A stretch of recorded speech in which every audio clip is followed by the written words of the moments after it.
The former governor knows the subject matter of tonight's foreign policy debate puts him at a disadvantage, something he found out in the second debate. You said in the Rose Garden, the day after the attack, it was an act of terror. It was not a spontaneous demonstration. Is that what you're saying? Please proceed, Governor. I want to make sure we get that for the record, because it took the president 14 days before he called the attack in Benghazi an act of terror. Get the transcript. Tonight also gives voters the chance to judge Mr. Romney on a key threshold question. Can they see him as commander-in-chief? Our new poll shows he made up some ground on that front. Asked who would be a better commander-in-chief, 44% said the president and 41% said Mitt Romney. The president had an 8-point lead on that question last month. Perhaps the biggest challenge for Governor Romney, differentiating himself from the last Republican president, George W. Bush. What's your advice to Governor Romney when he's asked this question? How's your foreign policy different from President Bush? There's a disconnect between the narrative that President Obama is giving about the world at large and the reality. Very similar to what happened in Iraq.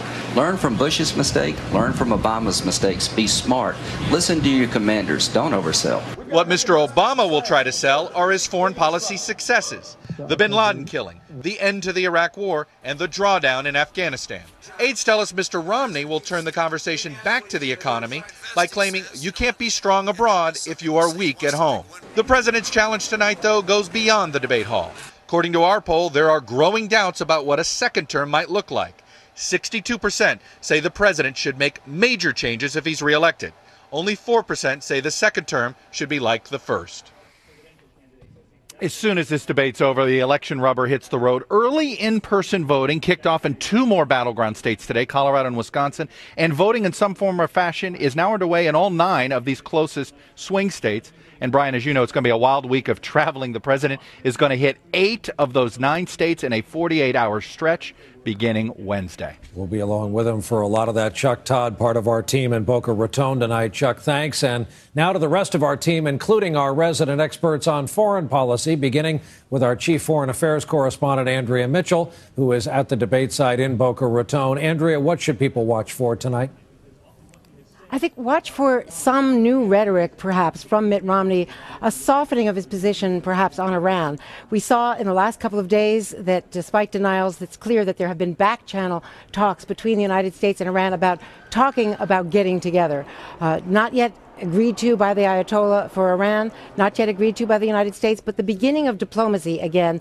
And Mitt Romney will probably say tonight that diplomacy is not a bad thing, but it has to be backed up by force. You may hear more rhetoric on Benghazi and Libya, but Mitt Romney wants to keep the campaign on the economy, and that would mean that both candidates are going to talk about China quite a bit.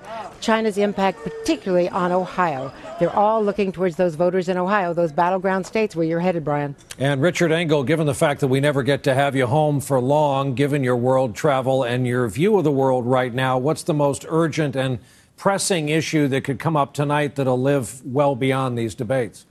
Well, I think for the United States, in the medium term, Afghanistan, where there are tens of thousands of troops, is very important. But the most pressing issue right now seems to be Syria.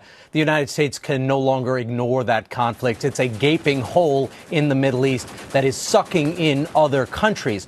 So far, 33,000 people killed in Syria. And it's clear that that conflict is now a regional war, with other countries becoming involved. The bombing in Beirut last Friday, many officials believe Syria was behind that. And then today in Jordan, officials said that a Jordanian soldier was killed when Jordanian troops clashed with al-Qaeda fighters or Islamic militants who were crossing into Syria.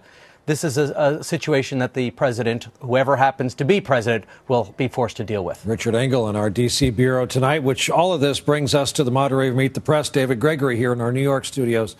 As we said at the top of the broadcast, it is probably fair to say that in their worst fears or wildest dreams, neither campaign would have told you a year ago this would be a dead heat 47-47 2 weeks out. It is so close, Brian, and there'll be a lot of political science about how to try to win over the next 2 weeks. But I think tonight is a 30,000 feet debate.